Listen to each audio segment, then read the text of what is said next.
The first mention of the pyramid does not appear in travelogues or academic journals, but in a misplaced inventory sheet dated 1924. The file lists ordinary fine ceramics tools, weathered bones until a final line, scrawled in faded ink. Structure not on official map, entrance sealed. The archivist had underlined the words twice, as if warning rather than documenting. Official records from the same year contain no such reference. In fact, they insist no pyramid stands in that region at all. And yet photographs exist. Grainy Hafiras showing a stone mass rising above the dunes, its edges sharper than surrounding ruins, as though time had spared it. The discrepancy is telling. Why would archivists risk their careers to mark a site that, according to their own superiors, was never there? Was it error, or was it suppression? Commentary. The more I read, the less the denial convinces me. Erasure leaves shadows. It is not the absence of the pyramid that disturbs, but the insistence that nothing lies beneath the sand. History rarely works that hard to silence what is truly empty, which leaves us with a question no record dares to answer.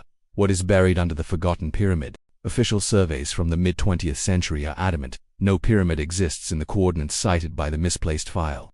Government archives describe the claim as archaeological misidentification, blaming shifting dunes and shadows for the illusion. A memorandum from 1952 goes further, labeling the site a distraction unworthy of further excavation. On paper, the issue is closed, yet buried inside the same archive are requisition forms for tools, chisels, lamps, and surveying equipment, tolls signed out by teams supposedly working nowhere.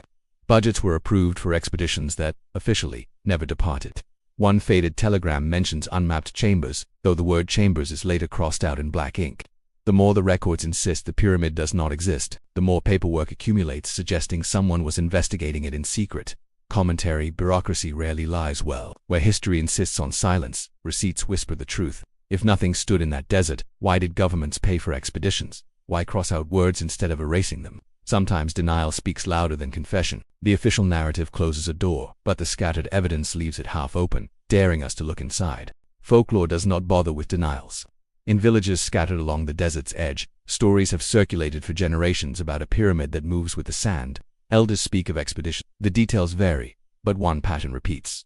Those who descend below a certain depth are claimed, swallowed not by collapse or cavern but by silence itself. An oral tale recorded in the 1970s describes a man who tunneled beneath the foundation to find treasure.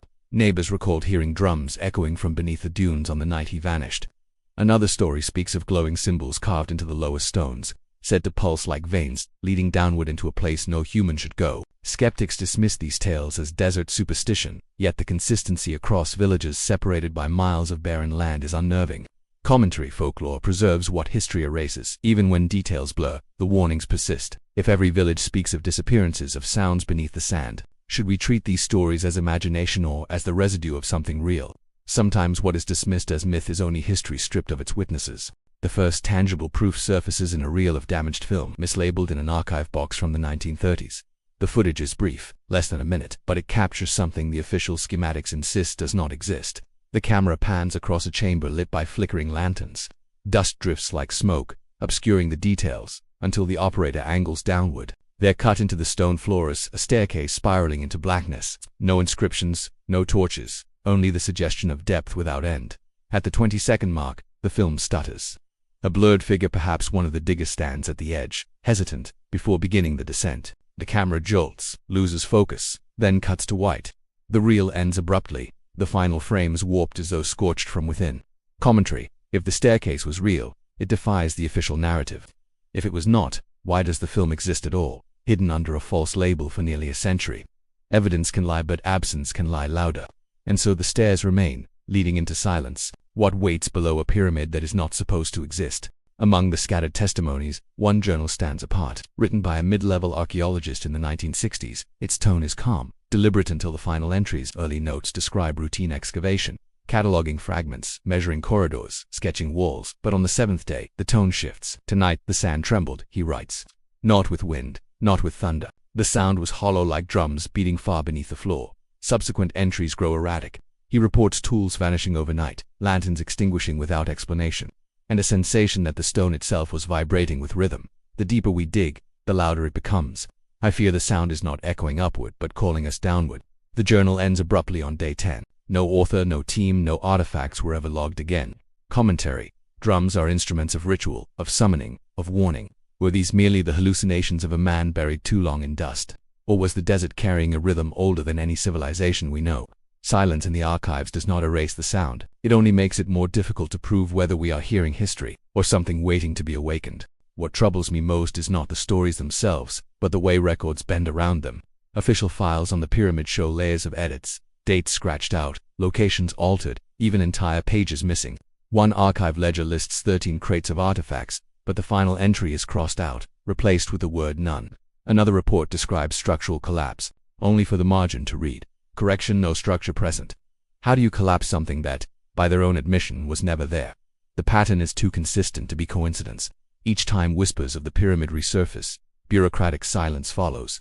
Not a denial, but a redaction as though officials fear the act of acknowledging the place more than the place itself. And yet, the gaps in the record tell their own story. What is censored often says more than what remains. Commentary: if myths are harmless, why edit the files at all? If there is truly nothing beneath the sand, why not leave the mistakes intact as curiosities? The hand that erases is often the same hand that knows too much. Perhaps the real question is not whether the pyramid exists, but who decided we were safer believing it does not. Maps tell us more than words. The official survey map of the region, published in 1971, shows nothing but dunes, a blank stretch of sand labeled uninhabited zone. Yet tucked in a private collection decades later, another map emerges, an almost identical reproduction, but with one addition. A square mark etched faintly at the center, annotated in hurried script: lower chambers, do not chart. Comparison reveals the layers of censorship. The official map is neat, sanitized, precise. The unofficial copy is messy, littered with notes, as though drawn by someone desperate to preserve what others intended to erase. The most disturbing difference lies beneath the pyramid sketch itself. In the hidden version, faint lines descend beneath the base, stair-like, forming levels that mirror the stories whispered in nearby villages. Chambers stacked downward, 13 in all, the lowest marked with a simple cross. Commentary: when two maps of the same place disagree, which do we trust, the polished version distributed to the public, or the scarred copy kept in secret? If the second is a forgery, why does it align with centuries of folklore? And if it is real, then what compelled officials to erase the 13th chamber from history? The most disturbing artifact linked to the pyramid is not gold or jewels, but stone. Hidden in a museum basement under a false catalog number, a sandstone relief shows a procession of figures descending into a stepped chamber. At first glance, it resembles typical funerary art processions into the afterlife, common in desert civilizations. But closer study reveals a different horror. The figures do not emerge into light. They vanish into the gaping jaws of something carved beneath the lowest stair, a mouth, or perhaps a pit lined with teeth. Scholars who examined the relief noted details that should not exist. The carving shows lanterns, chisels, and tools that belong not to the ancient world, but to modern diggers. One figure even carries what resembles a tripod and camera. If authentic, the relief cannot be thousands of years old. It depicts intrusions from a later age, etched as if history itself had already recorded their fate. Commentary: was the relief an elaborate forgery, a warning carved by locals to frighten intruders? Or was it a record of something that had already happened? A message left in stone for those who would not listen to erased files or censored maps.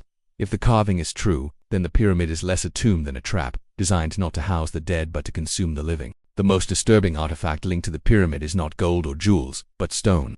Hidden in a museum basement under a false catalog number, a sandstone relief shows a procession of figures descending into a stepped chamber. At first glance, it resembles typical funerary art processions into the afterlife, common in desert civilizations. But closer study reveals a different horror. The figures do not emerge into light. They vanish into the gaping jaws of something carved beneath the lowest stair, a mouth, or perhaps a pit lined with teeth. Scholars who examined the relief noted details that should not exist. The carving shows lanterns, chisels, and tools that belong not to the ancient world, but to modern diggers. One figure even carries what resembles a tripod and camera. If authentic, the relief cannot be thousands of years old. It depicts intrusions from a later age, etched as if history itself had already recorded their fate. Commentary: was the relief an elaborate forgery, a warning carved by locals to frighten intruders? Or was it a record of something that had already happened? A message left in stone for those who would not listen to erased files or censored maps.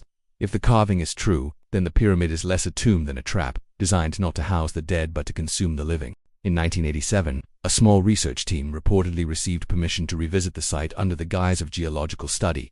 Their official records end abruptly after the second week. No final report was filed, no artifacts logged. What survived was stranger: a single handheld recorder recovered from the sands months later, its casing cracked and half buried. When restored, the device played for less than 30 seconds. At first, only static, harsh, uneven, like wind scraping across stone. Then, faintly, another sound bled through. Not footsteps, not voices of men. It was laughter, high, brittle, unmistakably that of a child. The pitch rose, echoed, and then stopped mid-breath, as though cut short by something unseen. The recording looped to silence. The families of the missing demanded answers, but officials classified the file as inauthentic. The recorder was sealed away, its location undisclosed. To this day, no member of that team has been accounted for. Commentary, laughter should comfort, but here it unsettles. Was it a trace of something alive beneath the sand, or an echo imprinted on the walls of the pyramid itself? If only static remained, why preserve the recorder at all? Sometimes the fragments dismissed as hoaxes are the very pieces that refuse to disappear.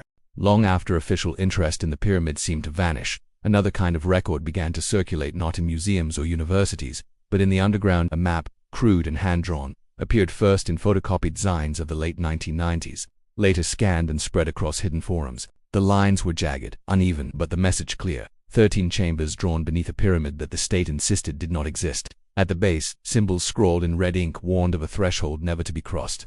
Each copy told the same story with slight variations. Some versions marked the chambers with skulls, others with crosses, but all placed a black circle at the 13th level, labeled only the mouth.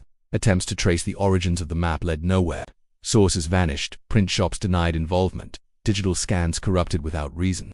The more officials dismissed the drawings as hoaxes, the more persistently they resurfaced, whispered among collectors, traded like contraband. Commentary: maps are supposed to guide us to safety. These seem designed to warn us away. And yet, why do warnings so often tempt us forward?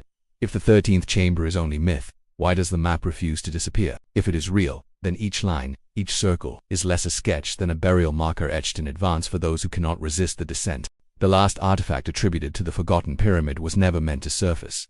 It came from a reel mislabeled in an archive, discovered only because its box was misfiled among agricultural records. When played, the tape begins with silence, then a low hum like stone grinding against stone. At the 24-second mark, a voice emerges. Not the confident tone of an archaeologist, not the tremor of a frightened tourist, but something rasping, labored, almost metallic in its exhaustion. The words are faint, but repeated by every listener the same way. There is a door at the bottom, and it opened its eyes at me. The tape cuts off with a snap, as though the recorder itself had been crushed. Analysts claimed the sound was interference, misheard syllables, distortion layered into static. Yet those who heard it firsthand insist there was no mistake. A door cannot open eyes, and yet the phrase lingers, impossible to erase. Commentary: testimony fades, film decays, maps vanish, but the human ear remembers. Was this voice a final warning, a hallucination, or the last account of someone who looked too far into the abyss? If there truly is a door at the bottom of the pyramid, then perhaps the greater terror is not what lies behind it, but that it has already noticed us. The file closes not with resolution, but with absence. The journals end mid-sentence. The maps stop at the 13th chamber. The voices collapse into static.